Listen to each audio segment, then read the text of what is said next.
Flybe was rescued from near collapse in January. Now, cancellations and low demand following the outbreak have pushed it over the edge. 2,000 jobs are at immediate risk, with other workers in airports and supply chains also in danger. Just all really sad, aren't we? Just really sad. Flybe is far from alone. The global airline industry is suffering. We could see the effect on revenues exceed 100 billion, around about 19% of global passenger revenues. This would be a revenue shock equivalent to what was seen in the global financial crisis. Cases of COVID-19 in Britain have risen sharply. The government said Thursday the focus is moving from containment to delaying its peak impact. Planning is underway for the worst case scenario, a breakdown in law and order. There are long-established plans by which the police will, obviously they will keep the public safe, but they will prioritise those things that they have to do. And the army is, of course, always ready to backfill as and when. But that is under the reasonable worst-case scenario.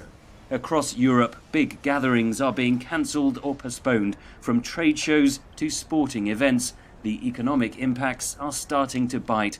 Italy has closed all schools and universities. In Venice, normally packed with visitors, the canals are all but empty. Tourism numbers are down across the world. Car sales in China have plunged by 80% in a month. Supply chains are disrupted. The IMF has slashed global growth forecasts.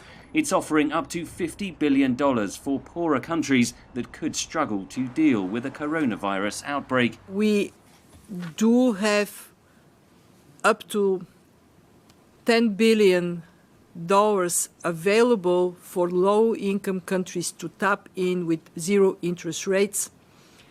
And obviously we would prioritize countries, especially countries in Africa that have already been faced with difficulties. Many African countries would struggle to cope with a large outbreak, according to a recent study published in The Lancet, which highlighted Nigeria, Ethiopia, Sudan, Angola, Tanzania, Ghana and Kenya as being among the most vulnerable. Preventing the entry of the virus will become increasingly difficult, especially if the international spread continues.